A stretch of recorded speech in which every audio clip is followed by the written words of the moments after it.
bisturi a crescer nas costas de uma judia, filho que vai nascer parido por asfixia.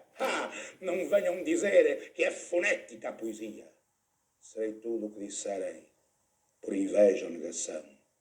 Demagogo, mau profeta, falso médico, ladrão, prostituta, proxeneta, espoleta, televisão. Serei tudo o que disserem. Poeta castrado, não.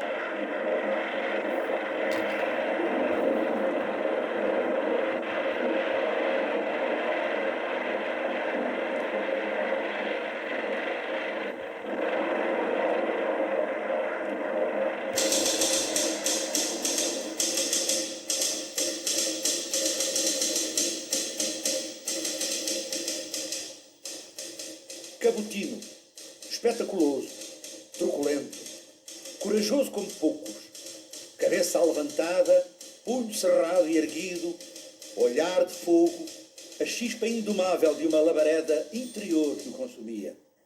O Zé Carlos encantava-se com ele próprio.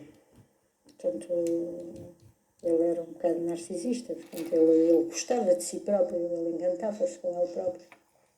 O Zé Carlos era capaz de olhar para um espelho e dizer: eu sou um homem bonito. Ele preocupava-se com a sua imagem visual, tanto ao extremo. Não era minimamente a pessoa que descurasse ou com os sapatos, ou a qualidade da camisa, ou a cor da gravata, ou o que quer que fosse. A fama surtia nele um efeito muito grande. Gostou bastante que o seu nome fosse divulgado, mas eu continuo na minha. A minha relação com ele não teve qualquer influência pelo facto de ele realmente passar a ser uma pessoa pública, famosa, sei lá. Para além da sua legítima vaidade, de se querer dar a conhecer, de querer ser amado, de querer ser mais do que amado, admirado, que ele gostava, a sua vaidade, que assim se passassem as coisas. Assumido também. Aliás, a parte da personalidade dele que sempre mais me fascinou, e da qual guardo uma imensa saudade intacta, é o assumir tudo. Ele queria ser visto, gostava de dar as vistas, para que as pessoas gostassem dele. Porque o Zé Carlos precisava de ser gostado. Na minha opinião, o Zé Carlos, apesar de toda esta descrição que eu já fiz dele, era uma pessoa simples demais para ter segundas intenções. Ele fazia as coisas diretamente e não andava por caminhos tortos para conseguir fosse o que fosse. Foram 600 as letras para canções que Ari dos Santos compôs. Renovou, discutiu, pôs em causa, fez aluir tabus e pôs uma nova visão e um novo espelho da própria realidade portuguesa. Na canção portuguesa, em toda a canção portuguesa, ele tinha implantado a viragem. Quando falamos que em simultâneo já tínhamos José Afonso, já tínhamos Adriano Correia de Oliveira, já tínhamos todo este tipo de preocupação, o José Carlos Ari dos Santos inventou uma outra coisa, em meu entender, muito mais rara. É que, com uma linguagem aparentemente saída da linguagem tradicional da canção popular, da cançãozinha popular, o José Carlos Ari dos Santos, com o mesmo tipo de sentido, transforma todas as coisas. Torna o discurso direto cada vez mais direto. Quem faz um filho fala por gosto é um elemento fundamental, fulcral, na história do século XX, da música no nosso país, da música contexto, da canção no nosso país, e, portanto, este é absolutamente inultrapassável.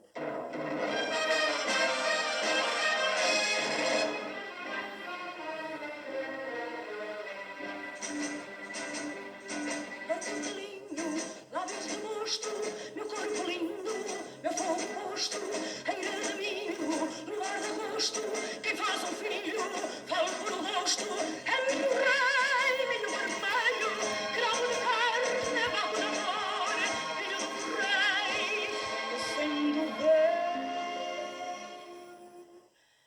volta nascer quando há calor, minha palavra vital do sol nascente, não é igual, não é igual, amor, amor, amor, amor.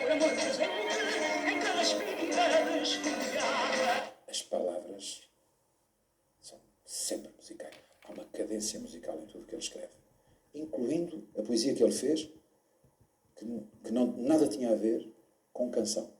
Era poesia para livro, pura e simplesmente escrita, pensada só para livro.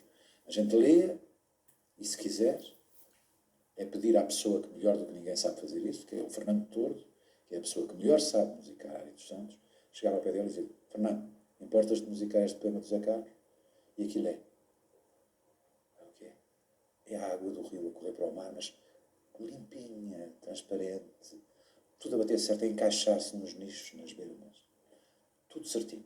E soa, sabe? Um chilrear dos pássaros. Eu escrevi a música do Cavalo à Solta tinha 21 anos ainda, e levei ainda à tal caça do Ari dos Santos na rua do Alecrim, e o José Carlos Ari dos Santos esteve 3, 4 horas só para apanhar a primeira, porque eu levava as músicas feitas. Eu trabalhei sempre assim com o José Carlos Ari dos Santos. Se há alguma coisa se possa dizer da genialidade deste homem, é à escala universal, não é à escala portuguesa, é à escala universal, é que este homem conseguiu escrever textos fantásticos. Conseguiu escrever altíssima poesia, condicionado a temas musicais, cuja matemática já era aquela. É? O caso do Cavalo à Solta. Peguei na guitarra e ele dizia assim: então o que é? E eu cantava-lhe assim: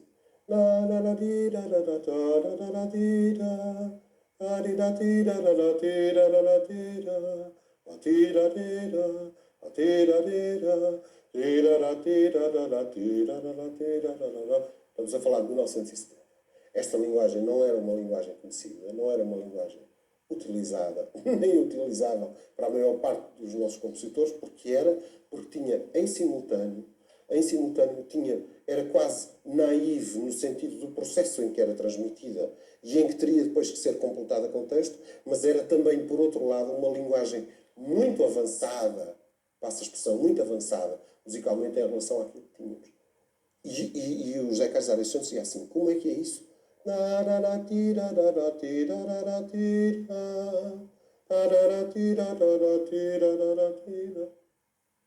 Ele dizia: espera, diz lá. E então pedia para que a repetição fosse feita com o chamado monstro, não é? Que era com palavrões que ele adorava. Não é? Toda a gente sabe que o José Carlos Ari dos Santos adorava palavrões. Ele próprio os vociferava em qualquer circunstância.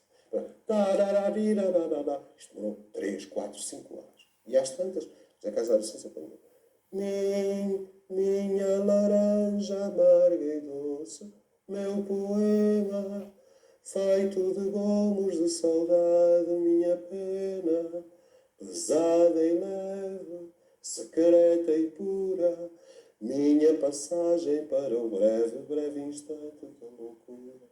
Em ti respiro, em ti eu provo, por ti consigo esta força que de novo, em ti persigo, em ti percorro, cavalo à solta pela margem do teu corpo, minha alegria, minha amargura, minha coragem de correr contra a ternura, minha laranja amarga e doce, minha espada, poema feito de 2 gumes, tudo ou nada, por ti renego, por ti aceito, este corcel que não sossego à desfilada no meu peito.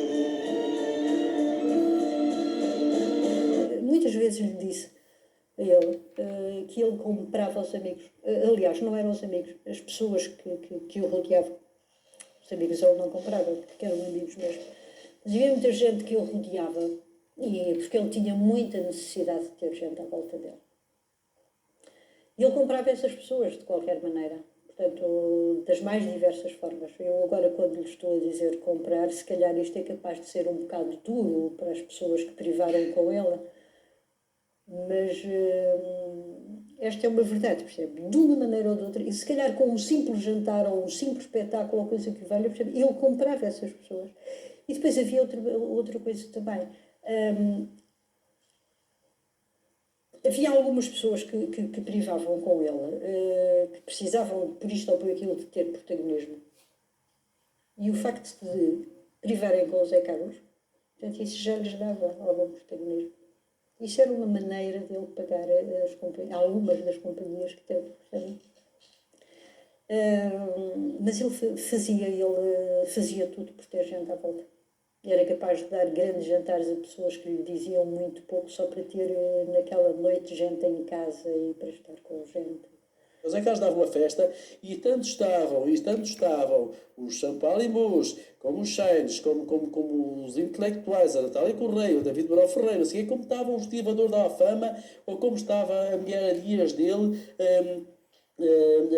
Fatinha, que não sei o que ele fazia questão que estivesse ali. Portanto, as pessoas com que ele se relacionava, independentemente da sua situação social ou do que quer que fosse. Era uma pessoa requintadíssima. As coisas de qualidade. Quando ele convidava os amigos e a família para estar, era a qualidade. Requintado. Saía-lhe do pelo. Trabalhava que nem um cão, mas gastava tudo. Mas era tudo bom. Tudo muito bom. Depois, de repente, ficava sem dinheiro outra vez. E depois voltava a ganhar e voltava a gastar. Tanto dava como perdia, como gastava, como não tinha qualquer controle no dinheiro. O Zé Carlos dos Santos era conhecido como um poeta, era um poeta maluco. Portanto, as pessoas eram um poeta um bocado louco, um bocado muito extrovertido. Era também já conhecido como poeta publicitário. A seguir à Zeiger, bem, o Zé Carlos trabalhava para outras agências. Eu lembro-me, por exemplo, que ele trabalhava para a Publirama também, fazia simultaneamente, agora chamam-se os part-time, não? Na altura não. Simultaneamente trabalhava na Zeiger e trabalhava na Publirama. Lembro-me que trabalhou na Belarte também. Lembro-me que, bem, mais tarde trabalhou noutras agências. Ele só se sentia bem de noite, então tinha realmente também uma capacidade de trabalhar e ao mesmo tempo viver a noite intensamente. As noites com o Zé Carlos duravam sempre até às 6, 7 da manhã, portanto, há conversa, há discussão no bom sentido. O que fosse, portanto, as noites com o Zé Carlos prolongavam-se até de madrugada, até de manhã às vezes. E depois lá dormia umas horas e lá ia trabalhar, mas como tinha também uma capacidade de resolver as coisas de uma forma muito eficaz e muito rápida, também não precisava de tanto tempo para trabalhar como as pessoas normais precisavam. De maneira que ele resolvia os seus problemas profissionais também em muito menor tempo e de uma forma admirável e com pouca gente era capaz de resolver. O Zé Carlos estava numa secretária e se o telefone tocava, ele era capaz de ir buscar o telefone para atender. Mas quando acabava a chamada, ele não punha o telefone no auscultador no colo. Ficava com ele assim à espera que alguém lhe o tirasse. Percebem? Tinha coisas assim do género. Se alguém pudesse fazer as coisas por ele, as coisas de menos importância, vou-lhe chamar assim, ele não as fazia. Portanto, gostava de ter talvez um clã à volta dele que pudesse fazer estas coisas todas, sei lá, ir buscar o copo de água, pôr-lhe o gelo no copo, era capaz de gostar de fazer essas coisas. Às vezes em casa da Amália, portanto, o alemão, com a gente toda.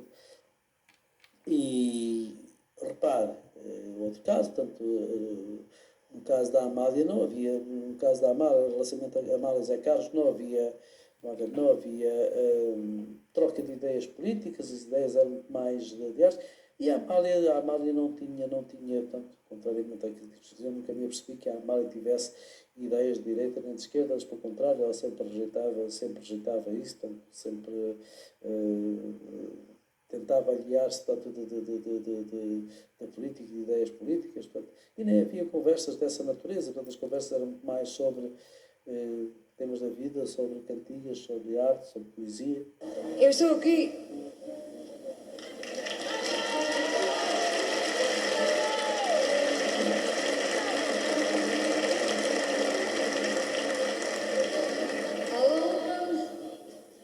Área dos Santos, amêndoa amarga.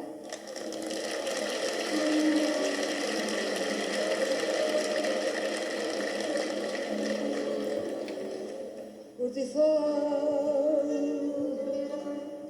e ninguém pensa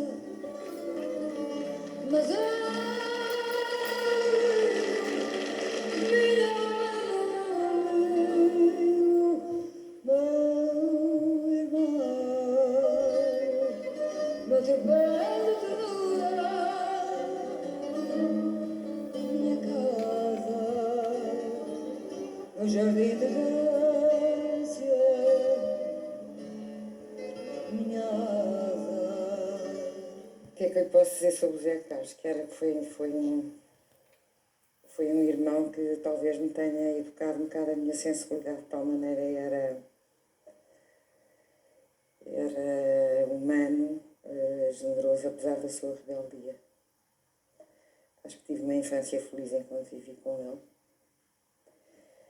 E muitas coisas que me têm passado na vida, a lembrança dele tem-me ajudado e tem-me acompanhado. Lembro particularmente das brincadeiras dele,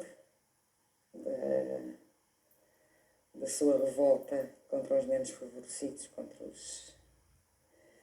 mas também o seu gosto pelo bonito, pelo belo. Nós lá em casa realmente tivemos a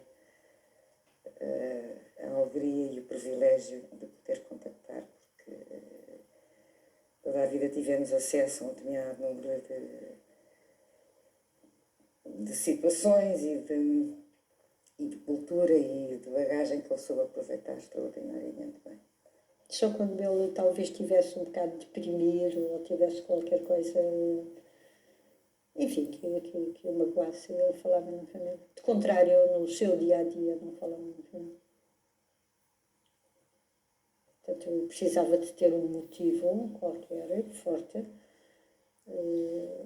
para falar do pai ou da mãe.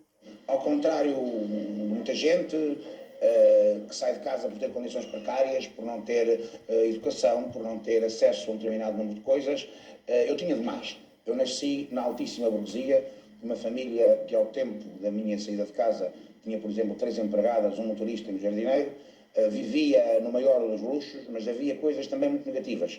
Minha mãe tinha morrido quando eu era muito novo, meu pai era uma pessoa muito mal formada, era legionário, aliás, fazia parte da legião, algo já o que é. Passei uma infância entre o colégio de padres, uma enorme repressão do tipo religioso, do tipo fascista, digamos assim, e não sei porquê, sem ter até grandes esclarecimentos no momento, comecei-me a revoltar contra todo aquele contexto, aquele ambiente, de tal modo que aos 16 anos não aguentei mais e saí de casa. Saí de casa com 2 malas e 25 tostões. Quanto ao relacionamento do Zé Carlos com o meu pai, pronto, eram 2 pessoas que talvez por serem os 2 artistas e por terem os 2 uma grande magia, porque o meu pai também tinha uma certa magia, era um grande artista, chocavam-se. Zé Carlos, com toda aquela sua impetuosidade, adolescência e tudo isso, pronto, não aceitava o meu pai, não se davam bem. E apesar de eu pensar e de eu acreditar que ele, de uma certa forma, gostava dele. O Zé Carlos era, de certa forma, conflituoso em certas ocasiões. Não acatava as pessoas e queria que o acatassem também a ele, que era difícil também para o meu pai. Pronto. Acho que tanto um como o outro estão bem hoje em dia e que devemos passar mais longe nisso.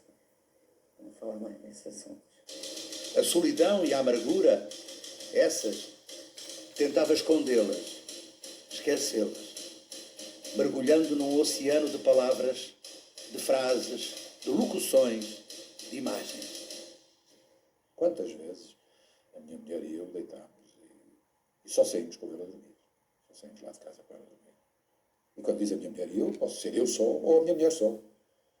Conforme a vida destinou nesse dia. Estava ela com ele. Foi ela que o deitou, foi ela que o tapou, foi ela que se foi embora. Era eu que estava sozinho. Fui eu que o tapei, fui eu que me vim embora. Estávamos os 2.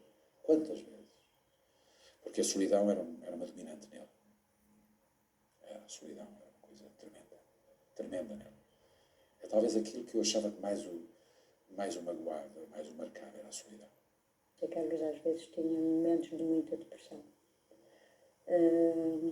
que era capaz de tentar ultrapassar com um grito, com uma coisa qualquer, percebe? Mas tinha alguns momentos de depressão, sem dúvida nenhuma. E nessas alturas ele era capaz de começar a falar. Se eu ficasse calada, ele falava. No dia a seguir, tudo normal. Voltava a sua turbulência e tal. Ia para o banho, estava eu na sala à espera dele para irmos trabalhar, e ouvia ele para a empregada: Fátima, as vestes de Sua Alteza. Era o rogo que ele tinha saído do banho. As vestes de Sua Alteza. A Fátima delirava com isto. Podes vir, Fátima, que eu estou no... Oh, Sr. Ari, pelo amor de Deus, pelo amor de Deus. Veja lá o que é que o senhor vai... Anda, Fátima, traz-me as minhas vestes. Cantigas e poemas que refletiam um tempo, uma época, um amor, um encontro ou um desencontro, uma furtiva lágrima, uma precária felicidade. Há uma coisa que eu testemunho e penso que lhe respeito a memória nesta inconfidência. Dado que lhe acabei há pouco de dizer que ele era um homem com H grande, eu várias vezes me pareceu que era uma opção sexual que o fazia infeliz. Mais do que isso não lhe posso nem devo dizer, porque as questões sexuais são do foro íntimo de cada pessoa, são escolhas, são opções. Da maneira que a sociedade está estatuída, o heterossexual é suposto ser o normal, o homossexual é suposto não ser. Uma coisa é certa e segura, em relação à vida dele, algumas vezes que esse assunto foi abordado entre nós e que ele falou comigo sobre ele, espelhava a infelicidade da parte dele. Não era uma opção que lhe trouxesse felicidade. Dito a mim, agora, mais do que isto eu não posso dizer. Sei que também, por respeito ao Partido Comunista Português, por muito respeito ao Partido Comunista Português, passou a ter uma vida sexual mais reservada, mais escondida. Esteve em todas o José Carlos Ari dos Santos, com o irrespeito que lhe era natural, com a irreverência que lhe era comum, com a figura impositiva, imponente, rara. Ele era um provocador nato. Isso já era uma atitude que dava nas vistas. Num tempo em que Portugal era um país de águas chocas, não fazer ondas era o ideal, e ele já as fazia. Chocava. E esse ato de choque já era uma atitude do contra. Depois bastava lê-lo, nas entrelinhas, perceber da sua grande insatisfação em relação ao que se estava a passar. Ari dos Santos foi a cólera, a imprecação, o protesto. Disse português em Portugal e no estrangeiro. Disse que estávamos vivos, que éramos pessoas, que estávamos aqui e aqui continuaríamos. E então cheguei à casa do José Casares e disse assim: eu não sei, mas há qualquer coisa aqui, nesta melodia, nesta giga-joga, que me faz lembrar aquele espetáculo da Tourada, eu não sei porquê, mas há qualquer coisa que me faz lembrar. E diz ele assim: tu nem penses que eu não faço a mais pequena ideia do que é a Tourada, eu não conheço termo nenhum, disse assim, mas eu sei. E pedi-lhe uma daquelas folhas pardas que ele tinha e escrevi uma série de termos, eram muitos, que estão, aliás, no texto da canção. Não importa sol ou sombra, camarotes ou barreiras, toreamos ombro a ombro as feras. Ninguém nos leva ao engano, toreamos mano a mano, só nos podem causar dano esperas. Entram risos, chocas e capotes e mantilhas pretas, entram espadas, chifres e derrotes e alguns poetas, entram bravos, gravos e dichotes, porque tudo mais são tetas. Entram vacas depois dos forcados que não pegam nada, soam pratos e honestos nabos que não pagam nada, e só ficam os peões de brega cuja profissão não pega.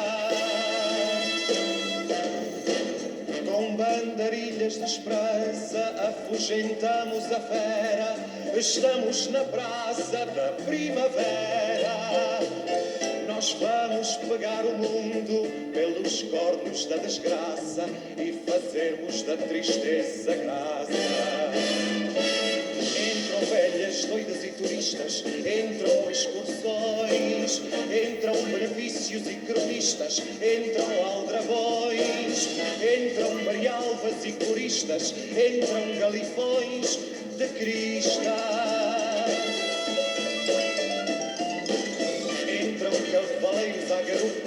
do seu heroísmo, entra aquela música maluca do passo ao obelisco, entra a aficionada e a caduca, mais o seroísmo e cismo.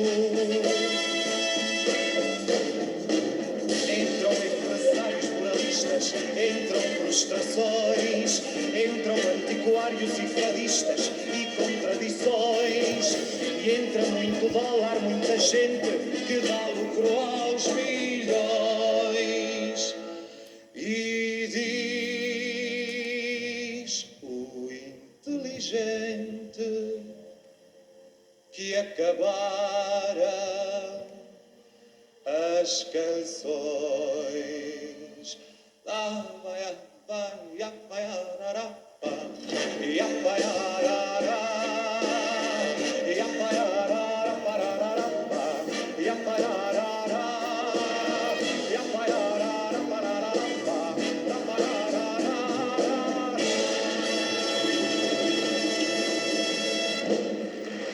E assim se construiu uma canção.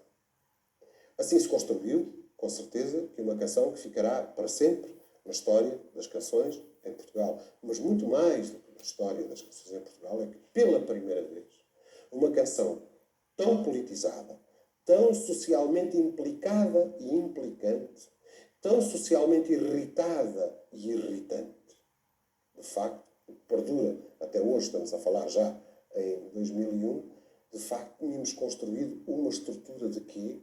Tínhamos construído uma estrutura de revolta. Melhor ainda, uma estrutura de renúncia. Se quiserem, para os mais poetizantes, tínhamos construído uma situação muito singular de um sino qualquer que toca, juntamente com outros sinos, a anunciar que qualquer coisa, para melhor ou para pior, vai acontecer. Por isso, tornos, enxadas, canetas, fresas, dadais, são as nossas barricadas que dizem não passam mais. E em nome das conquistas vindas dos ventos de abril, reforma agrária, controle operário no meio fabril, empresas que são do Estado porque o seu dono é o povo, em nome de lado a lado termos feito um país novo, em nome da nossa frente e dos nossos ideais, em frente de toda a gente, dizemos não passam mais. Vermelho, vermelho muito, porque ele era um comunista sério, de punho erguido, sincero, dedicado ao seu partido, generoso.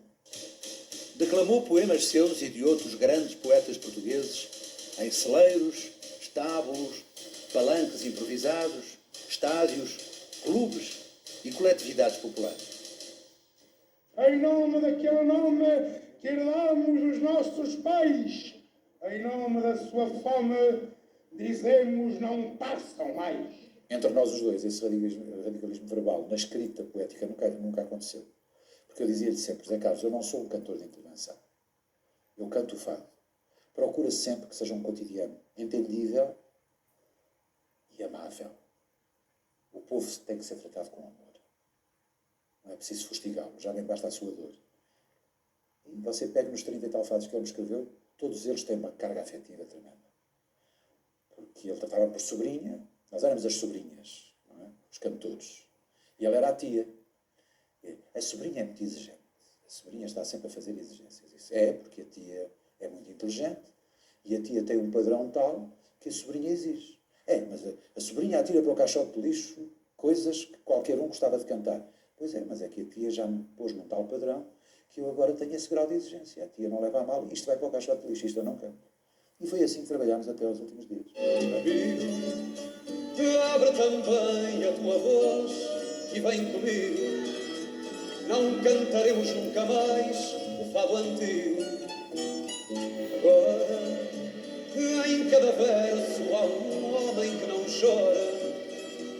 E o futuro é um sítio onde se mora. Cantar é ser um pássaro de esperança, poisado no olhar de uma criança que de olhar nunca se cansa.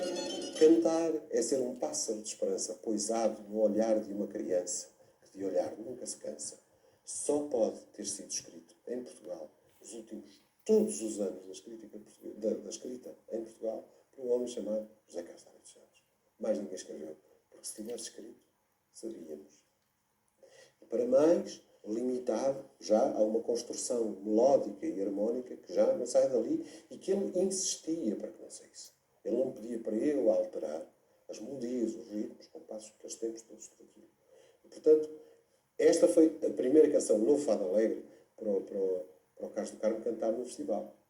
Mas, como entretanto ele telefonou, no meio dos cigarros português suave, do gin tónico, daquele entusiasmo todo, telefonou para o Carlos do Carmo e aparece o Carlos do Carmo. 3, 4 da manhã, o Carlos do Carmo trabalhava até muito tarde, como se sabe, não é? E, portanto, o Carlos do Carmo apareceu e eu cantei a canção. O Carlos do Carmo ficou fascinado. E o José Carlos, no meio, ainda para mais daquele, todo aquele entusiasmo, diz assim: agora, sabes o que é que devias fazer, ó puto? Sabes o que é que devias fazer, ó puto? Agora devias fazer uma música onde eu pudesse pôr muitas palavras, aquelas coisas dele, muitas palavras. Eu era bem 4h30, 5 da manhã, despedimos e eu lá fui para cima. Então eu liguei lá o gravador, peguei a guitarra, pá. Então fiz uma melodia e à hora do almoço o senhor diz assim: pá, tal coisa das muitas palavras já está feita. Já está feita? Tu não sei o quê. Pá, tinha que ir embora para mas anda lá a cantar isso, que é para saber isso aqui. E eu cheguei lá abaixo e disse assim: olha, pá, é assim. Eu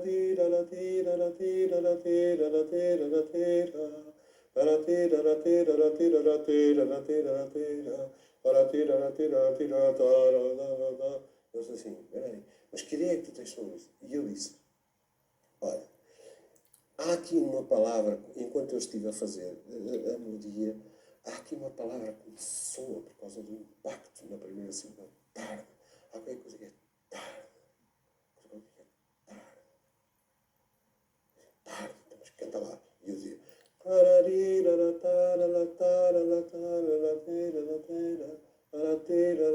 peraí. Eu às vezes punha assim a mão à frente. Era um jogo inacreditável. Estão seguros para nós. Isto me era assim: era a tarde mais longa de todas as tardes que me acontecia.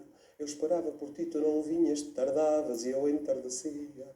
Era tarde, tão tarde, que a boca tardando-lhe o beijo mordia. Quando à boca da noite surgiste na tarde, tal rosa tardia. Meu amor, minha estrela da tarde, que o luar te amanheça e o meu corpo te guarde. Meu amor, eu não tenho a certeza se tu és a alegria ou se és a tristeza. Meu amor, eu não tenho a certeza. Eu não sei, meu amor, se o que digo é ternura, se é riso, se é pranto. É por ti que adormeço e acordo, acordando recordo no canto. Essa tarde em que a tarde surgiste num triste e profundo recanto. Essa noite em que a sede nasceste despida, mágoa e de espanto. Meu amor, nunca é tarde nem cedo para quem se quer tanto.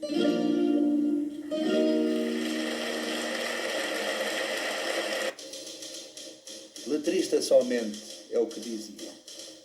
Será? À maneira dos trovadores medievais, dos menestréis dos condados, que divertiam o povo e zombavam dos senhores da guerra e do mar. Mas a poesia de Ari dos Santos supera esses confins de desdenhosa fronteira. Foi o que foi, é o que é. E frequentemente é a poesia da melhor que produziu a nossa lírica. Dizia a Natália Correia, que é considerada uma poetisa, a sério, e é uma mulher que é muito considerada, muito respeitada no meio intelectual português. Dizia, com uma certa indignação, que era uma pena ele andar só a escrever cantigas e não se ter dedicado à obra livresca. E ele optou. Ele optou no imediato, no concreto. Estamos em 74, 75, 76, 77. Estamos na liberdade. e temos um índice de... Não estou a falar de iliteracia nessa altura, estou a falar de analfabetismo elevadíssimo. E ele dizia muito claramente: ó Carlos, eu prefiro que o povo me cante e que me conheça do que me leia, porque nunca vai ler.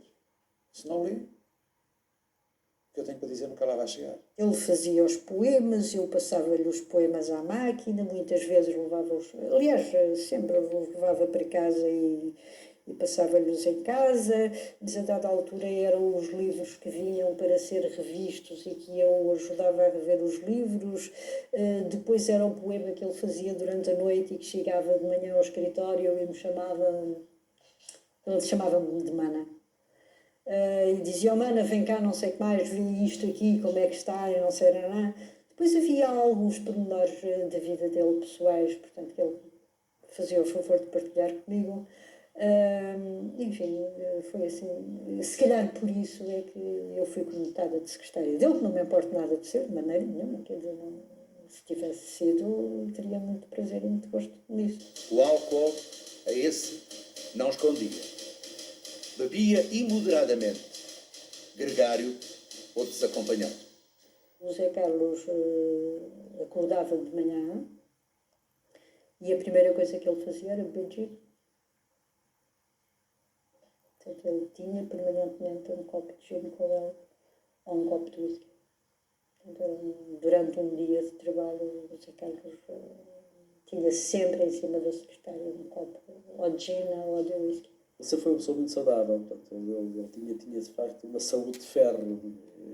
Ele fazia questão de afirmar isso, que ele podia beber à vontade, que nada lhe fazia mal, ele podia cometer todos os excessos em termos de comida, não sei o quê, portanto, ele era capaz de deitar um pacote de pimenta dentro em cima de uma peça de carne assada, portanto, era tudo em excesso. E ele achava que ele era mais forte que aquilo tudo, portanto, que nada dessas coisas. E em relação à bebida é a mesma coisa, portanto, o Zé Carlos nunca admitiu que a bebida lhe fizesse mal, então, era superior àquilo tudo, ele eliminava aquilo tudo. Aquelas nossas reuniões de trabalho eram sempre muito bem acompanhadas, a gin tónica, muitos cigarros, muitos gin tónicos, muitos gin tónicos outra vez. Depois, aí em outubro, começou a dar um bocado mal, portanto, foi ao médico, portanto, de facto estava francamente mal. Bom, depois foi todo um processo galopante até morrer em janeiro. Nunca mais ficou bom, portanto, foi um processo de doença galopante. Ele já estava de facto com o fígado um bocado desfeito. Um dia também fui com ele fazer um tratamento, eu creio que nesse dia também estava o Zé Francisco, e ele pediu-nos, estava a ver, e ele pediu-nos para nós o levarmos ao Castelo de São Jorge. E levámos-no, o Castelo de São Jorge estava num dia de sol, bonito, ele saiu do carro com muita dificuldade, e, portanto, não fez qualquer esforço para evitar a dificuldade que tinha, porque estava só eu e o Zé Francisco. Ele chegou-se um bocadinho mais à frente e disse: "Ó Dália, isto é lindo demais para eu deixar tudo isto." E caíram-lhe 2 lágrimas. Do castelo, ponho um cotovelo em alfama, descanso o olhar, e assim eu desfaço o novelo de azul e mar. À ribeira encosto a cabeça à almofada da cama do Tejo, com lençóis borrados à pressa na cambaraia de um beijo. Lisboa, menina e moça, menina, da luz que os meus olhos veem, tão pura. Teus seios são as colinas, farina, pregão que me traz à porta, ternura. Cidade a ponto luz, bordada, toalha à beira-mar, estendida. Lisboa, menina e moça, amada, cidade, mulher da minha vida. O Zé Carlos para aí, se calhar uma semana, não sei se uma semana ou mais, antes de morrer, fez um testamento. Portanto, em que fez o seu legado ao Partido Comunista. Deixou todos os eletrodomésticos, tudo aquilo que era útil na casa à sua empregada açoriana, que foi muito dedicada e que o tratou muito bem.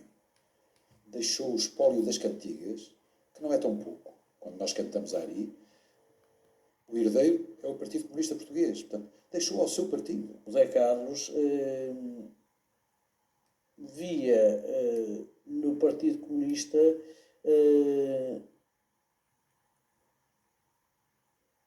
a entidade que de alguma forma simbolizaria as pessoas a quem ele gostaria de legar o seu património, das pessoas vítimas de injustiças sociais. Portanto, era uma forma de ele entregar o seu património a essa gente.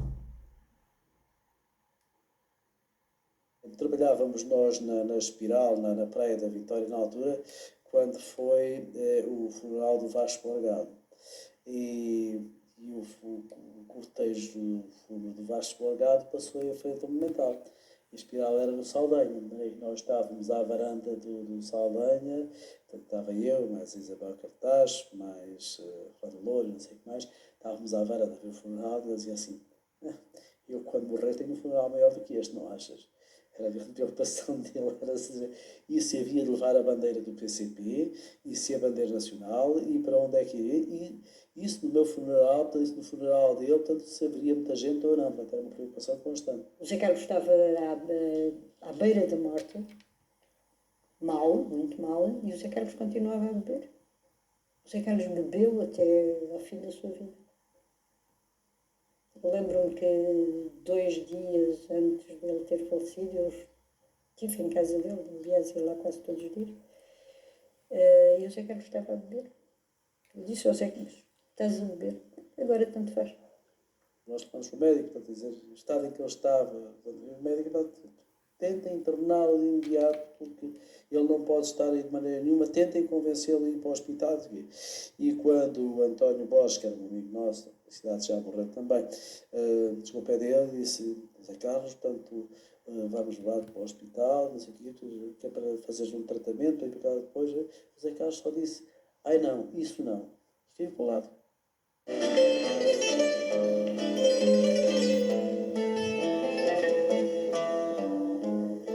Inverno não ainda, mas outono, a sonata que bate no meu peito, poeta distraído, cão sem dono,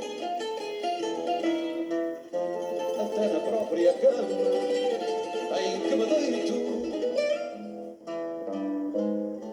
Acordar é a forma de ter sono, o presente, o pretérito imperfeito. Mesmo eu de mim próprio me abandono. Se o rigor que me devo não respeito, acordar é a forma de ter sono, o presente, o pretérito imperfeito. Morro de pé, mas morro devagar. A vida é afinal o meu lugar, e só acaba quando eu quiser. Não me deixo ficar, não pode ser. Peço messas ao sol, ao céu, ao mar, pois a viver é também acontecer. Não parava. Nunca parou. Não há memória de o Ari vez alguma ter parado. A não ser agora. Por motivos de força maior.